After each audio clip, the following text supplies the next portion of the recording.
Oh, why did I think it was Forges? Yeah, I was wrong. Sorry. Damn it, James. I trusted you.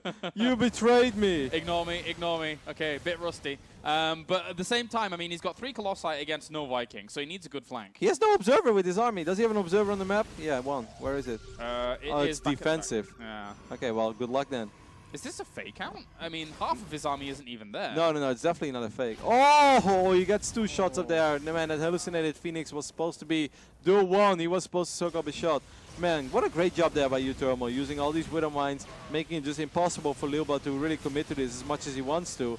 The extra Warpins coming in here, and he needs to use these Colossi effectively. He's going to try and get on top of them with the majority of that bio, and he manages to get one of the Colossi. He'll get a second one. Here comes the flank as well. Cleaning up all of the Colossi is pretty good, but he doesn't have that much left. Nah, but this is game-ending damage. There's no way that Gateway units are going to win this game over here for Lilba, in my opinion. I think Thermal has pretty much won it. Well, that's a lot of Stalkers there, but these Stalkers don't have Blink. Yeah. So all you need, you just pull SCVs. Even if he ends up losing 20, 30 SCVs here, I still believe Thermal is fine. He has to just hold on one more time. I must say, he's running really low on units, but I still think, James, I still believe in the power of Terran over here. Yeah, all these Stalkers going to be able to do much without Blink. He needs the extra Warpins to come along here to his little bow. He's got so much money in the bank to his little bow. If he had maybe a Colossus reinforcing with this, then it might go okay, but...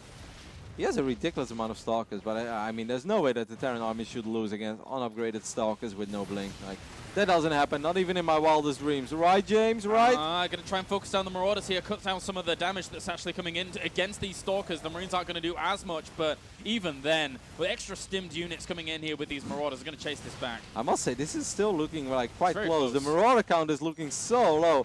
These Stalkers are so weak. It's definitely now or never right now for Lilba. They're even in army supply, but it doesn't feel like it, because all I see is Stalkers, and I see almost no Marauders. A couple of Vikings are pushing out a little bit of extra damage. He's doing a really good job in sniping the Marauders, but every Marauder that comes out poses such a huge threat to these Stalkers. Yeah, and the economies aren't even that different, to be honest. He pulled off the SCVs, yes, but now they go back to work, and it's still 48 workers against 49. And finds the 3rd base. This is desperation times here for Littlebow, because, as you said, with these Stalkers, with no upgrades, with no Blink, it's going to be difficult. Yeah, there is no such thing as a transition right now for a Protoss. Some people might think, like, he killed a lot of SUVs, maybe he should back off, but he doesn't have a Forge, he doesn't have Blink. Like, there's just no way you can transition out of this. It has to happen right here and right now. Very good job on Thermal, pulling the SUVs once more, and I think this time it's going to be the SUV sandwich is real. Yeah, they're coming in from the back, going to get up against all of this, and the Marines and Marauders from the back, as well as the front even, are going to be just totally fine and actually cleaning all of this up. Littlebow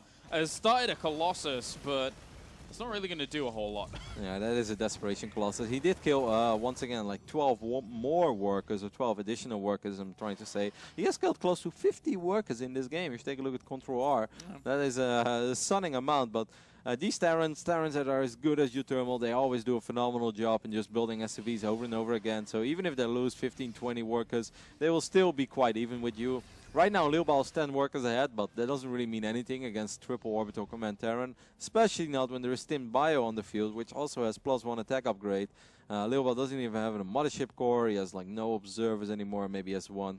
No, he has 0. Well, yeah, I wouldn't want to be the Protoss right now. I mean, is Littlebow just going to do this again? Is he just going to go again with extra Colossi and hope? Yeah, it's like a desperation push, you know. You make like 2 or 3 Colossus, you make a few sentries, and you hope that the Terran does something horribly wrong. Like, for instance, right now, Thermal should never fight here. If he wins the game, that doesn't really matter, but there is no need for him to fight here. It's triple orbital against the 2-base Protoss that is not transitioning into anything, that has a weak army. He does know there is no observer over there, so it's kind of tricky to engage this army for Lilba, but Thermal should really not overextend there. That would be like the silliest thing to do of all time. Just sit back, macro up. You're outmining the Protoss severely. You take a look at the mineral count. It's 1700 a minute against 900. Like, the ball's in Lilba's corner, not the other way around. Yeah, with only 2 Colossi, well, I mean, with 2 Colossi there against only 2 Vikings on the field at that point, there was definitely no reason to go in there. If he doesn't have the firepower to gun down those Colossi whenever he needs to, it's like, yeah, things can go wrong. Yeah.